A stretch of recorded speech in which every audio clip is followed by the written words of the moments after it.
बिस्मिल्लाहिर्रहमानिर्रहीम। अस्सलाम वालेकुम नाज़रीन, मैं हूं फैयाज़ राजा और आप देख रहे हैं आपका अपना यूट्यूब चैनल। दोस्तों, रब ताला की ज़ात का वादा कि आखिरी फतह हमेशा हक और सच की हुआ करती है और ऐसा ही हुआ। बिलाशुबा ये आखिरी फतह हक और सच ही की हुई।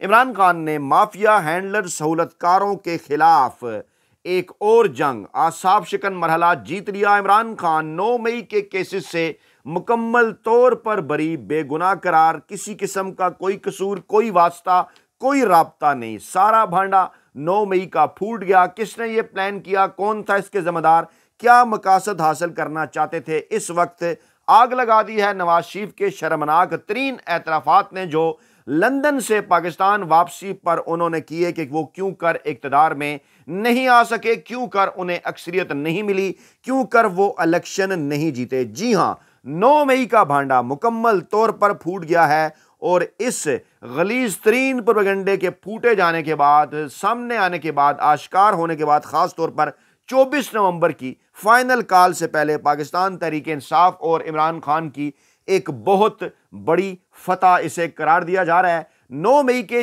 4 मुकदमात में जमानत का तहरीरी फैसला जारी हुआ है। एक एक नुक्ता, एक एक वजह आपके सामने रखेंगे। आप इसको गौर से सुने, नोट करें और फिर देखें कि किस तरह से चाहे जितना मर्जी लंबा अरसा गुजर जाए, जैसा कि इमरान खान ने कहा था कि आपने घबराना नहीं है और आखिरी फतह हमेशा हक और सच ही की हुआ करती है, ऐसा ही हुआ। कमेंट बॉक्स के अंदर आपके कमेंट इंतहाई ज़रूरी ताकि इमरान खान का पैगाम आप तक पहुंच सके। हम जो बात करते हैं इमरान खान का पैगाम आप तक पहुंचाते हैं, आप तक पहुंच सके, क्योंकि फायरवॉल इंस्टॉल की गई है। उसका मुकाबला करने के लिए आपने वीडियो को लाइक करना है, शेयर करना है, चैनल को सब्सक्राइब करना है और कमेंट बॉक्स के अंदर अपनी कीमती राय का इजहार करना है। तो जनाब, खबर यह है आज की सबसे बड़ी कि लाहौर की इंसदाद दहशतगर्दी जो दहशतगर्दी अदालत है, उसने पाकिस्तान तहरीक इंसाफ के बानी चेयरमैन इमरान खान की 9 मई के 4 मुकदमात में जमानतें मंजूर करने का जो तहरीरी फैसला है वो जनाब जारी कर दिया है। इसके कुछ नक्कात आपके सामने हम रखेंगे।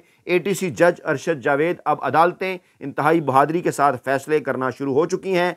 9 मई के केसेस को मुकम्मल तौर पर उन्होंने उधेड़ कर रख दिया। ध्यान से आपने सुनना है, मुकम्मल पोस्टमार्टम है ये। साफ और सादा अल्फाज में ATC के जज ने इमरान खान का 9 मई का जो बयानिया था वो मुकम्मल तौर पर तस्लीम कर लिया है कि इमरान खान को 9 मई की किसी साजिश का ना ही इल्म था, ना ही कोई साजिश रचाई गई, बल्कि वो तो खुद गिरफ्तार थे और उन्हें इस्लामाबाद हाई कोर्ट से जिस तरह ज़बरदस्ती गिरफ्तार किया गया, गैर आइनी और गैर कानूनी तौर पर गिरफ्तार किया गया, उसकी फुटेजेस भी मौजूद हैं। 4 मुकदमात में जमानतें मंजूर करने के दौरान तहरीरी फैसला जो लिखा गया जज अरशद जावेद की जानिब से, जो कि 5 सफ़ात पर मुश्तमिल था, उसमें कहा गया कि इमरान खान तो खुद 9 मई को गिरफ्तार थे, 11 मई को सुप्रीम कोर्ट में आए तो 9 मई के मामला के वाक़यात की मजम्मत की और बयान दिया कि वो पाकिस्तान में अमन चाहते हैं, ये जानते हुए भी कि इमरान खान जेल में हैं। पुलिस और प्रोसिक्यूशन ने 1 साल तक इन मुकदमात को नहीं चलाया। आज तक इमरान खान के खिलाफ चालान तक पेश नहीं किए गए,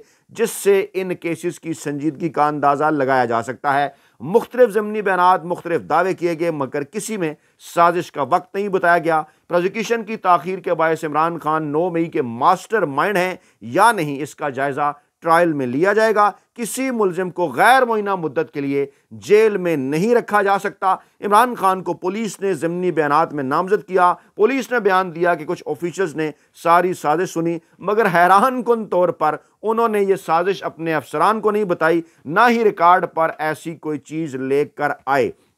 इमरान खान को 9 मई को इस्लामाबाद हाई कोर्ट से जिस अंदाज से गिरफ्तार किया गया, वो केस सुप्रीम कोर्ट में लगा। वहां इमरान खान ने सबसे पहले 9 मई की मजम्मत की। उन्होंने बयान दिया कि कारकुनों को कभी तशद्दुद का नहीं कहा। सुप्रीम कोर्ट ने इमरान खान की गिरफ्तारी गैर कानूनी करार दे दी। ये सुप्रीम कोर्ट ऑफ पाकिस्तान का फैसला था। 9 मई के बाद उनकी गिरफ्तारी को गैर कानूनी करार दिया जा चुका था। ये तो बाद में फिर उन्होंने दोबारा गिरफ्तार किया। प्रोसिक्यूटर जनरल ने कहा कि शरीक मुलजिम एजाज चौधरी और दीगर जमानतें भी खारिज हैं, लिहाजा इमरान खान की जमानत भी खारिज की जाए। मगर हकीकत यह है कि एजाज चौधरी मौका पर मौजूद थे, लेकिन इमरान खान से मुतल्लिक ऐसा कोई शवाहिद ही नहीं दिया गया कि वो मौका पर मौजूद हैं। प्रोसिक्यूशन ने इमरान खान की 9 मई के मुकदमात जो लटकाने की बहुत कोशिश की, 12 पेशियों तक दलाइल नहीं दिए, क्योंकि उन्हें मालूम था कि फैसला क्या होगा। प्रोसिक्यूशन की यह भी कोशिश थी कि इन केसेस को जज अरशद जावेद से ट्रांसफ़र करा लिया जाए, क्योंकि जज अरशद जावेद मेरिट पर फैसला करने जा रहे थे। पता चल गया था और इंसदाद दहशतगर्दी की अदालत ने 9 मई से मुतल्लिक इमरान खान के 4 जो केसेस हैं उनमें ज़मानतें मंजूर करते हुए ना सिर्फ नाकाबिले तरदीद शवाहिद सामने रख दिए हैं कि इमरान खान इनमें किसी तौर पर भी शामिल नहीं थे, इमरान खान को किसी तौर इन तमाम तर चीज़ों के अंदर जो है वो मुलव्वस नहीं किया जा सकता। ये जो 9 मई जिसको जलाओ घेराव भी कहा जाता है, इससे जो जिस किस्म की बातें की जाती हैं, जो मुख्तलिफ दावे किए गए, ये तमाम के तमाम दावे रेत का घरौंदा साबित हुए। अल्लाह अकबर, बिल आखिर माफिया का, हैंडलर्स का, सहूलतकारों का इमरान खान के ख़िलाफ़ जो झूठा बयानिया था वो मुकम्मल तौर पर पिट कर रह गया और एक मरतबा फिर इस मामले के अंदर भी हक और सच की फतह हुई। एक एक करके तमाम तर केसेस उड़ रहे हैं, तमाम तर केसेस फारग हो रहे हैं। पता है इस बात का कि दुनिया की किसी अदालत के अंदर, चाहे पाकिस्तान जैसी अदालतें ही हों, वहाँ पर भी ये केसेस साबित ही नहीं किए जा सकते, ना ही इमरान खान का कोई कसूर, ना ही इनके पास किसी किस्म का कोई सबूत। मकसद क्या था कि किसी न किसी तरीके से इन मामलात को लटकाया जाए, पाकिस्तान तहरीक इंसाफ और इमरान खान का बयानिया कमज़ोर किया जाए, पाकिस्तानी अवाम के जहनों के अंदर गलत फहमियाँ पैदा की जाएँ, कोशिश की जाए कि पाकिस्तान तहरीक इंसाफ का वोट बैंक तोड़ा जाए, नौजवान नस्ल को पाकिस्तान तहरीक इंसाफ के ख़िलाफ़ किया जाए, ख़वातीन को, दीगर वोटर्स को पाकिस्तान तहरीक इंसाफ के ख़िलाफ़ किया जाए। लेकिन ऐसा कुछ भी मुमकिन ना हो सका। इसकी सिर्फ और सिर्फ 2 वजूहात थीं। वो वजह यह थी कि एक तो डट के खड़ा था कप्तान आपके लिए, और दूसरा फिर आप भी खड़े थे कप्तान के साथ डट के। लेकिन इन 2 वजूहात के साथ साथ जो सबसे बड़ी वजह थी वो ये थी कि अल्लाह ताला हमेशा हक और सच के साथ होता है और रब का ये वादा है कि हक और सच की फतह होती है, और ऐसा ही हुआ। और ख़ास तौर पर नवाज शरीफ साहब जो बात कर रहे हैं उससे अंदाज़ा हो सकता है कि इन सारे मामलात ने कैसे, किस तरह से ये सारे मामलात प्लान किए गए, क्या था इन मामलात के पीछे। नवाज शरीफ साहब फरमाते हैं, मुझे किसी ने नहीं रोका था, अक्सरियत नहीं मिली तो मैंने कहा था मैं वज़ीर-ए-आज़म नहीं बनूंगा। अब सबसे पहले इसका पोस्टमार्टम ज़रा याद कीजिए कि पूरी नून लीग, माफिया, हैंडलर्स, सहूलतकार, पूरा जंग ग्रुप, दीगर पाकिस्तान का रवायती मीडिया, इसके साथ साथ पाकिस्तान के तमाम तर अखबारात, ज़रा 1-2 दिन पहले वो अखबार की हेडलाइन याद कीजिए जो असल में इश्तिहार था, लेकिन उसे हेडलाइन की सूरत पेश किया गया पाकिस्तानी अवाम के सामने कि नवाज शरीफ जीत गए, 2 तिहाई अक्सरियत हासिल कर ली,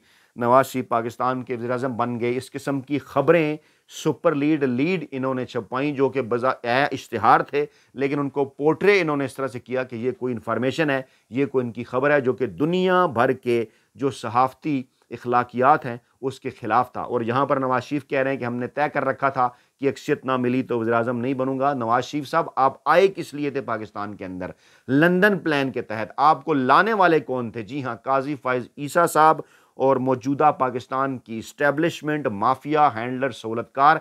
किस तरह से रातों रात आपके वो तमाम तर केसेस ख़त्म कर दिए गए, किस तरह से एयरपोर्ट के ऊपर आपके बायोमेट्रिक्स होते रहे, किस तरह से आपको मुकम्मल तौर पर फैसिलिटेट किया गया, किस तरह से आपके जीतने वाले जो घोड़े और उम्मीदवार थे उनकी लिस्टें इस्टेब्लिशमेंट के हेडक्वार्टर में बनी, आपके टिकट होल्डर्स उन्होंने फाइनल किए। ये कोई छुपा हुआ राज नहीं है। एक एक सीट पर उन्होंने आपको बताया कि मियाँ साहब आप यहाँ से जीत रहे हैं। और एक दिन पहले भी उमर चीमा जैसे नाम नहाद इन्वेस्टिगेटिव जर्नलिस्ट पाकिस्तानी इस्टेब्लिशमेंट, नून लीग और मीर शकील रहमान के कहने पर इस किस्म की खबरें चलाते रहे कि जनाब सर्वे आ गया है लेटेस्ट और पाकिस्तान तहरीक इंसाफ जो है वो 35-40 नशिस्तें भी नहीं ले सकेगी और नून लीग की नशिस्तों की तादाद जो है वो 150 से बढ़ जाएगी।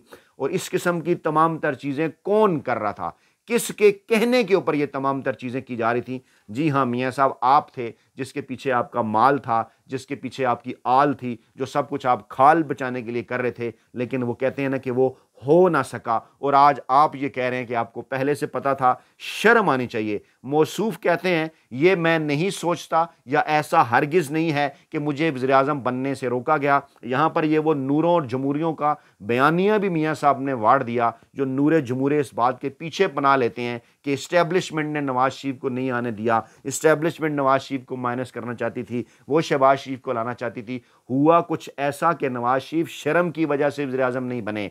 पता जब उन्हें चला कि हम तो कोई नशिस्त ही नहीं जीते, तो उन्होंने कहा कि लोग तो गालियां देंगे, चलो फिर भाई को इस्तेमाल कर लिया जाए। लेकिन मसला उनका क्या था कि बेटी के लिए उन्होंने इक़्तिदार हासिल करना था, उसके लिए वो किसी भी हद तक गिरने के लिए तैयार थे। इनकी अंदरूने खाना वीडियोज़ ये बताती हैं, नून लीगी रहनुमाओं की कि इन 9 मई के वाक़यात के पीछे कौन था। मोहसिन नकवी साहब उस वक्त सारा सूबा पंजाब संभाले हुए थे, जिनके पास आजकल वजारत दाखिला भी है, पीसी भी है, सब कुछ है, जिनके पास किसके नुमाइंदे हैं वो आपको पता है अच्छी तरह से इस बात का। और इस वक्त भी इमरान खान ने यह बात की कि राना सनाउल्लाह के कनेक्शन चेक किए जाएँ, मोहसिन नकवी के कनेक्शन चेक किए जाएँ, देखा जाए कहाँ से हदायत आ रही थी। नून लीग की इस किस्म की तारीख है, पहले भी ये सुप्रीम कोर्ट अदालतों के ऊपर हमला करती रही, अपने मुखालफिन के सियासी कत्ल भी गैर महसूस तरीके से कराती रही, ऐसा भी लोग दावा करते हैं। इस मुल्क के अंदर तो जब एक आर्मी चीफ की नागहानी मौत हुई तो उस वक्त भी नवाज शरीफ साहब के ऊपर उंगलियां उठी थी। तो जनाब ये तमाम तर जो चीज़ें हैं ये माजी के रिकॉर्ड्स का हिस्सा हैं, पाकिस्तानी अवाम इन्हें जानते हैं। पाकिस्तान की नौजवान नस्ल बड़ी समझदार है,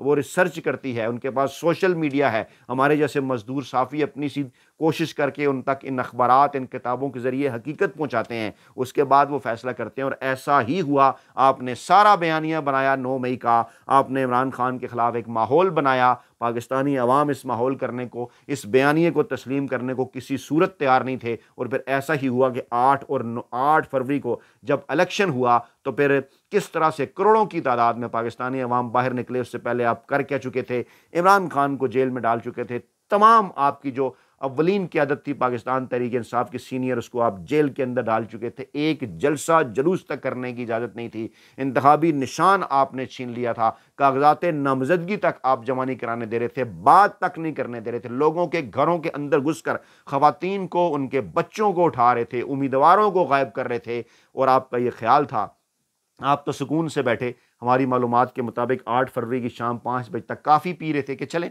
लोगों को वोट करने दें। आप तो अपनी तरफ से सारा काम कर चुके थे, आप तो कह चुके थे कि जो कुछ हमने करना था कर दिया, अब तो हम इसको एंजॉय करेंगे, अब तो हम जनाब इलेक्शन में अपनी फतह का ऐलान करेंगे। लेकिन हुआ क्या, ज़रा 9 तारीख की रात के जो 8 फरवरी की रात थी, उसके उस रात ज़रा टीवी चैनल के स्क्रीन शॉट्स तो ज़रा निकाल कर देख लीजिए कि जंग का जियो ग्रुप क्या रिपोर्ट कर रहा था, ARY क्या रिपोर्ट कर रहा था, डॉन क्या रिपोर्ट कर रहा था। पाकिस्तान तहरीक इंसाफ की नशिस्तों की तादाद 250 के करीब जो है वो जा पहुंची थी।